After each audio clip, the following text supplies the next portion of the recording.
Salut à tous, vous avez dû remarquer que je travaillais non loin d'une forêt, enfin un bois, et c'est tout naturellement que je me chauffe au bois. J'en consomme à peu près entre 12 et 15 stères par an. Des stères, c'est des mètres cubes de bois entassés comme ça. Et si j'avais choisi de me chauffer au fioul, et ben ça représenterait ces 15 stères, ça représenterait l'équivalent de près de 2000 litres de fioul. Le bois, c'est une énergie renouvelable et on peut tous plus se chauffer au bois puisque aujourd'hui la biomasse produite par la forêt est exploitée à hauteur d'un tiers, donc clairement on peut y aller.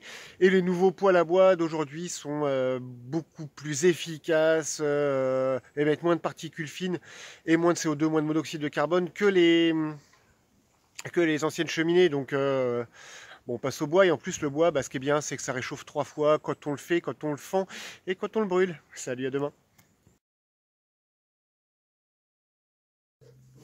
Salut à tous, aujourd'hui j'ai encore envie de vous parler du partenariat que je fais, un tiers des agriculteurs de notre région, avec l'agence de l'eau locale, le CEPAS. Ça ne s'arrête pas à la gestion des nitrates et de l'engrais, ça va aussi sur des plans d'action sur les pesticides. Et donc on est au courant de quels pesticides se retrouvent dans l'eau du captage. Certains sont des pesticides interdits depuis belle lurette, je pense à l'atrazine, donc cela on n'a aucun poids dessus, mais par contre il y en a certains qui sont encore utilisés, et c'est sur cela où nous agriculteurs, en partenariat avec le CEPAS, on va établir un plan d'action pour diminuer la présence, c'est-à-dire changer de molécules, avec des molécules qui ne se retrouvent pas dans l'eau, c'est-à-dire travailler sur les couverts, travailler sur les pratiques culturales. Et ça fonctionne, et c'est efficace. Voilà, salut.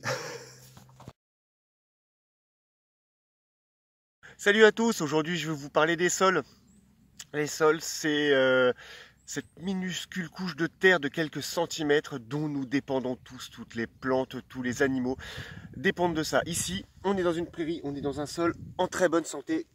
Il y a des turicules, présence de vers de terre abondante.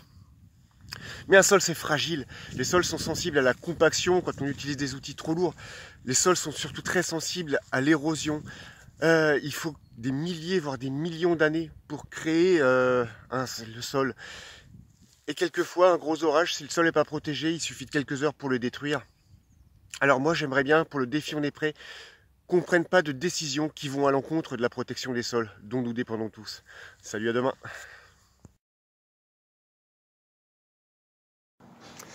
Salut à tous, oui, mes vaches font parfois pipi et caca, ça fait le lisier. C'est récupéré dans une grande fosse étanche. Et ça me sert de fertilisant pour mes cultures.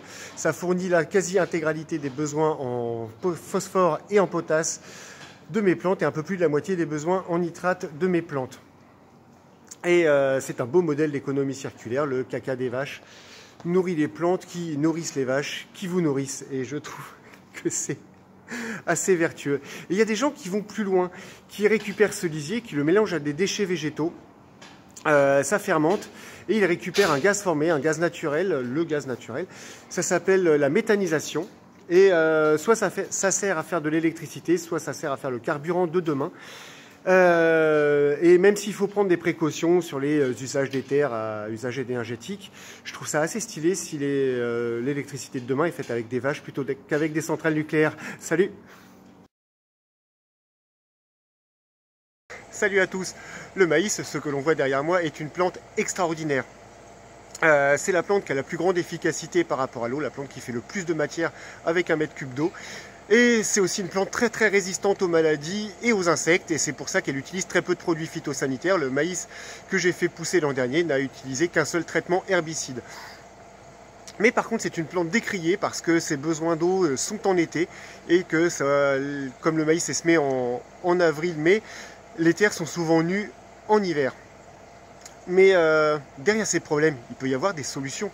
Par exemple, la couverture des sols en hiver par les couverts, ou le fait de faire des cultures intermédiaires. Et par rapport à la question de l'eau, mais pourquoi on ne stockerait pas l'eau en excédent l'hiver dans des bassins pour l'irrigation l'été? Ce serait quand même une sacrée bonne solution. Salut, à demain. Salut à tous, 26e jour du défi On est prêt. je crois.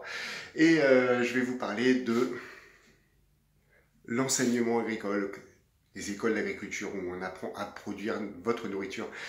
C'est il y a 20 ans quand j'y étais, on apprenait principalement comment produire la nourriture et maintenant le gros changement qu'il y a depuis 2 décennies, c'est que c'est l'agroécologie en fait qui est enseignée. C'est toujours savoir comment produire la nourriture, comment toujours produire beaucoup de nourriture parce qu'il y en a besoin, mais aussi connaître les impacts de nos activités sur l'environnement. Pour toujours faire mieux, voilà, c'est une belle note d'espoir et que les futures générations d'agriculteurs portent en elles. Salut, à demain.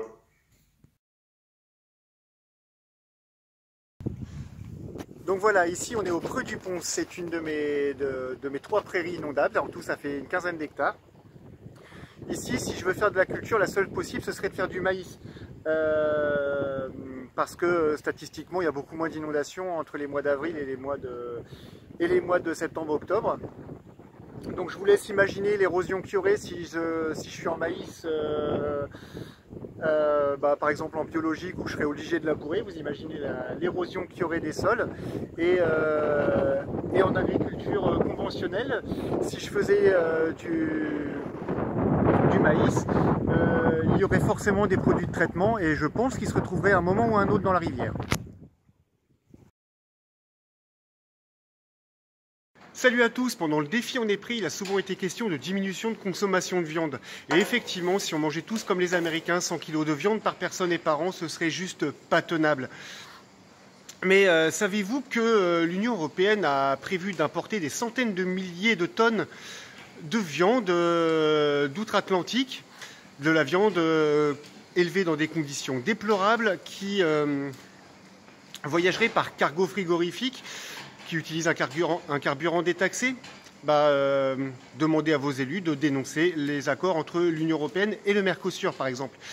Et juste pour information, avec le diagnostic carbone, chaque kilo de viande que je produis émet 7 kg de gaz à effet de serre. Donc si on mangeait 200 grammes de viande par jour, je repense à notre voyage aux Maldives de l'autre jour, et ça fait 50 consommations de 200 grammes de viande par jour. Voilà, salut! Salut à tous, voilà déjà l'avant-dernière vidéo du défi On est prêt. Et on a pu voir pendant toute cette série que les activités agricoles ont un impact sur l'environnement et il est nécessaire et très utile de le minimiser.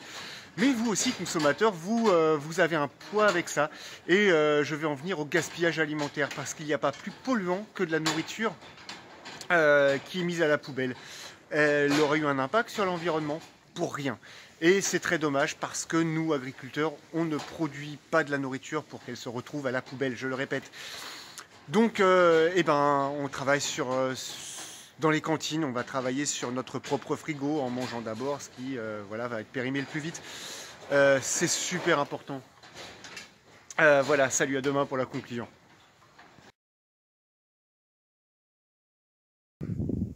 Salut à tous, nous voilà au terme du défi, on est prêt, c'est le 30e jour.